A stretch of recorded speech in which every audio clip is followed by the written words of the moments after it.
All right, thank you so much. Really excited to be here for Avalanche Summit. Like he said, I'm Alex Wagner, product marketing at Cirlce. And I'm Corey Cooper, developer relations ecosystems manager for Americas region at Cirlce. Yeah, and we're really excited to show you cross-chain transfer protocol today. Just launched last week, Wednesday, mainnet for Ethereum and Avalanche.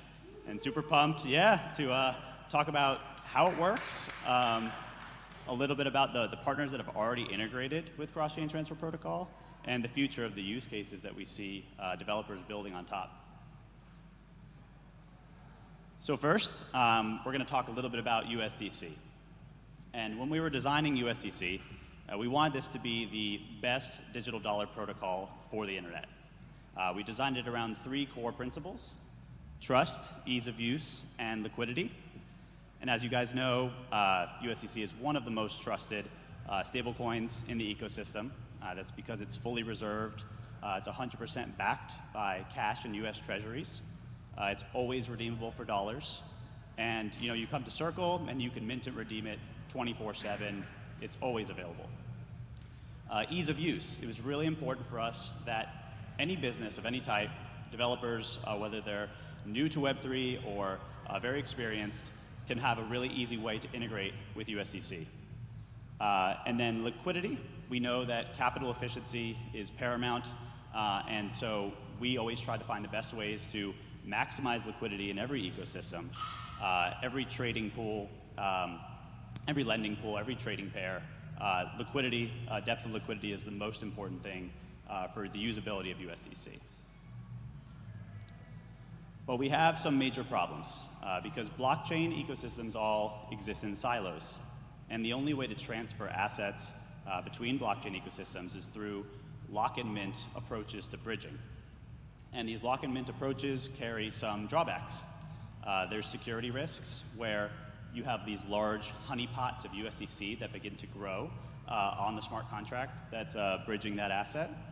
And that's only going to get larger over time. So that risk always exists. And fragmentation. Fragmentation is a big issue because there's always so many different types of bridges that are moving USDC around the ecosystem. You could have 10 or 12 different versions of USDC that are unofficial, synthetic assets that are fragmenting liquidity and causing a poor user experience for users. It's pretty hard for a mainstream consumer to know which version of USDC that's unofficial that they need to be having to access the app that they want to transact on. And then lastly, inefficient. So because of this fragmented liquidity, capital efficiency is at a minimum, and overall, this is just not the way that we envisioned USDC being used across chains. So what we did is we built something to solve this, and this is cross-chain transfer protocol. The way this works is it's an on-chain permissionless utility that can facilitate USDC transfers via native burning and native minting. So you have USDC on one chain, you burn it on the source chain, and then you can mint it on the destination chain. And I'm going to pass it to Corey to talk a little bit more about how CCTP was designed. I got my mic. All right. In this section of the presentation, I'll focus on the design architecture, how CCTP works, where it fits in your technology stack as a software developer, and last but not least, what user experiences that you can use CCTP with to build groundbreaking payment innovation. So CCTP is comprised of a smart contract set that actually lives on the source chain and destination chain of our routes. It also has an attestation layer that sits in the middle of the CCTP smart contract set that basically attests to all the transactions that happen. So it's authenticating transactions using our Iris API infrastructure that sits in the middle. And it's a low-level primitive that just sits at the base layer of your actual infrastructure for your app, your bridge, or your cross-chain messaging system. So this is base layer value transfer that is using USDC as a conduit to move value from one chain to another. So it'll allow developers to actually extend their apps to all these different ecosystems that we create routes for. So let's kind of talk about how it works. So if I'm an end user, I want to move my USDC on Ethereum to USDC on Avalanche. I can actually initiate with an app saying, here's my recipient address, here's the amount of money I want to send in USDC, and this is the chain, Avalanche, that I want to move my USDC on Ethereum to. The app actually takes that information, passes it through our smart contract set on the source chain, and burns the USDC. And then the app then starts to fetch our attestation layer to actually validate whether or not that burn event happened. So then it could trigger the information to send to the app to pass to the minting contract on the destination chain. And then the user is minted freshly new USDC. So let's talk about the fun stuff for developers. So there's some really cool use cases that we see and others that probably will pop up that we don't even know about once developers kind of get a hold of using CCTP as their foundational layer to transfer value across chain. First one is cross-chain swaps. So say, end user, I've got a lot of ETH, and I want to get in on the action on Avalanche, get in using Trader Joe's, but I don't have any AVAX tokens. So I can use CCTP to swap from ETH to USDC, and the USDC goes across the cross-chain transfer protocol, and then there's a smart contract that's called to actually swap that USDC to AVAX token to give me the gas that I need to transact on the dApps that are in the AVAX ecosystem. The other one is cross-chain deposits. I can go straight from my USDC on Ethereum to take a position on a DeFi protocol on Avalanche with one click. So that's very powerful because now you don't have to go through all these hoops and hops to move your liquidity from one chain to another to get in on, yield that you can be earning in the Avalanche community and various DeFi protocols. And last but not least, we have our cross-chain purchases. So if I'm doing really well in the AVAX community, I have all my liquidity on Avalanche, but I want to buy an Ethereum-based NFT on OpenSea, one click, I can move that USDC on Avalanche using the smart contract set, cross-chain to Ethereum, and then that smart contract can have a parameter value in it that can call another smart contract to actually pay for that NFT on OpenSea. So there's all types of payment innovation that we can use with CCTP. So it's not just about just sending USDC from one chain to another, but it's about creating these cross-chain transactions. So liquidity is not locked in the ecosystem. App developers can actually reach a better total addressable market. I'll hand it back over to Alex. Thank you, Corey. Yeah, and as Corey mentioned, really what these use cases, what CCTP makes possible with these use cases is mainstream experiences where users are not really thinking about what chain they're holding USDC on. They don't have to worry about that. All the infrastructure is pushed to the background. And so we have a lot of really big partners that have already integrated CCTP, including, not all of them are inclusive on here, but I'll name a few: Axelar, Seller, Layer 0, Wormhole, Hyperlane, Router, Multichain, Raremo. I'm going to miss somebody, and I'm sorry, but really have so many, and they're all excited, published their own communications about this at our launch, and they're all live on mainnet today. So anyone that wants to build on cross-chain transfer protocol can do so directly, but you can also build on the SDKs that our partners have built for additional functionality. And CCTP, as we said, is live on Ethereum and Avalanche today, mainnet. And throughout the year, we expect to bring CCTP to many other blockchains that USDC is currently native on. And what's really special about CCTP is USDC becomes basically natively multi-chain. It's path independent when it's moving across chains. So you can imagine if USDC was brought natively to Arbitrum or Optimism, something we're planning to do, you could bring USDC from Arbitrum straight to Avalanche. You don't have to go back to Ethereum. You don't have to unbridge and wait multiple days to do so. Literally, you just go straight from Arbitrum to Avalanche, and then you could bring it from Avalanche to Solana. You can go from Solana to Optimism. And really, you can go in any route that you want, and given the speed of these chains that I'm talking about, this all could happen in seconds. And so really, we're excited to see what developers build and make possible with this infrastructure that puts all that complexity to the background. Now, we were going to do a live demo. We had some AV issues. I'll pass it to Corey to talk a little bit more about the demo experience. Yeah, we were going to do a live demo, but we had a little bit of technical difficulties. But what we will do is demos at our booth downstairs of live CCTP on the mainnet. We have a really cool web app that we built with React on a front end that actually powers the actual front end experience of interacting with the token contracts to move liquidity across chain. So if you want to come to our booth, we're happy to do a demo. Also to sign up for the Cirlce Sandbox account, because it'll allow you to move some liquidity from the Cirlce Sandbox account to those smart contracts and play around with CCTP on testnet. So if you have a chance, sign up for our Cirlce Sandbox and kind of play around with the protocol.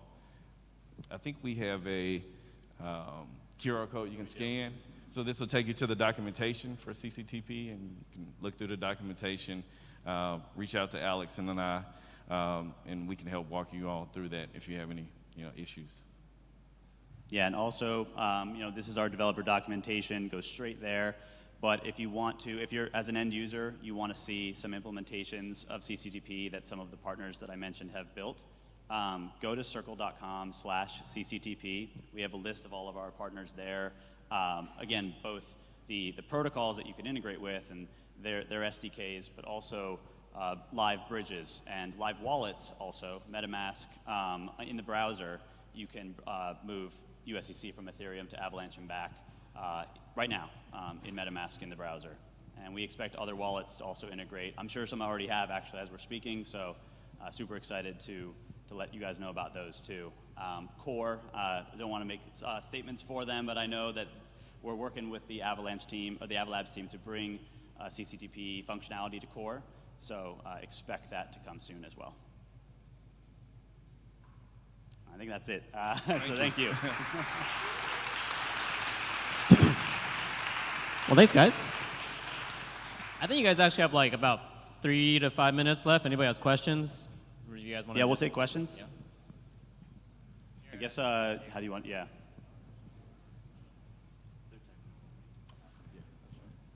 Great talk and congratulations on CCTP. 2 questions. First is around the security assumptions, given USDC is you have the minter and the burner roles on all the chains, so makes complete sense. So what is the security assumption for the relayer part?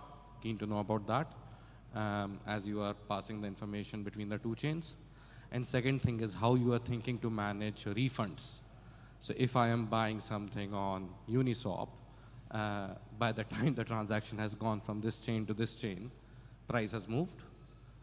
So if there's a refund and I'm doing a swap exact, how will you manage that? You want to answer the first one? Yeah, I can answer. So as far as the security, in the middle we have that attestation layer, which is API infrastructure.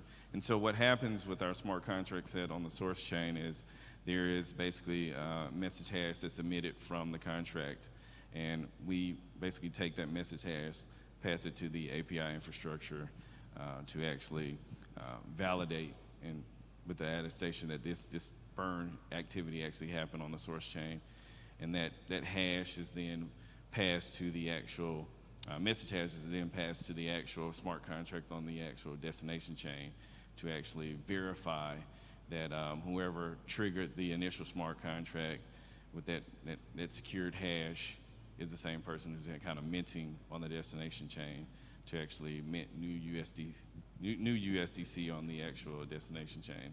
As far as the reversible transactions of refunds, right now we don't have functionality built in to be able to kind of facilitate a refund, but there has been kind of research and discussion around how we solve that problem in the future.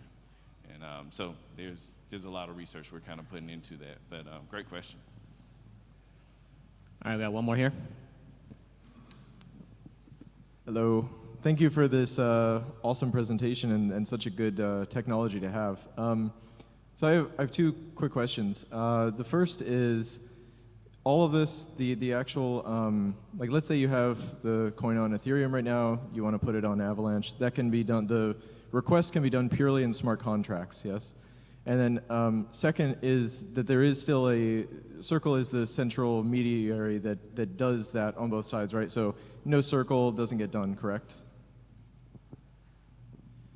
So I think if I understand the first question correctly, just to move, you're asking if just to move USDC from one chain to another, you don't have to go through a dApp that's integrated CCTP. You could just go straight to the smart contracts and interact with them yourself. Is that the question? Yes.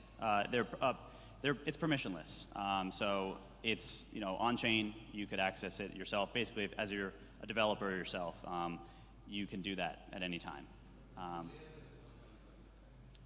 The relayer is done by us. You would have to relay that. You'd have to fetch the attestation from our attestation service and bring that to the destination chain to mint your USDC. So as a developer, just kind of solo making this happen, you're responsible for all of that. Otherwise, yeah, they don't talk to each other otherwise. So you have to make an HTTP request, right? Yeah, to our relayer. And that's the central component, of the actual CCTP is our attestation layer. And so that's kind of how we're able to kind of secure you from losing your funds and not doing a wrapped asset that could potentially cause a honeypot. So, but it's still totally permissionless. You don't need a Cirlce account. You don't need, to do anything with Cirlce. You can interact with the smart contract set. You get emitted basically a message hash. You pass that to the relayer fetch call, and then it allows you to mint on the destination chain. Thank you. I don't want to take too much more time, but maybe I'll see the demo downstairs. I'm curious from a UI perspective, what does this look like integration-wise with a MetaMask or a Core or something like that? If you have USDC on Avalanche, and I switch to Ethereum, do I still have to import it to Ethereum? How do you envision it, UI-wise? Yeah, so there's been some really cool UI, built on top of it so far, like the partners you mentioned. You really have total control over how you want the front end to look. So, we're seeing a lot of people integrated with the Wallet Connect experience, through the browser, but there's ways that you can kind of do this in mobile as well, but there's pretty much free reign of what you want to make the front end experience to look like. And then you have, the ability to abstract a lot of stuff away from the end user, with all the new innovation that's happening on, smart contracts, with gas abstraction and things like that, when you stack different smart contracts on top of CCTP. So hopefully that answers your question, but I can show you the React web app that we built and just tell you all the components we use to build the front end experience.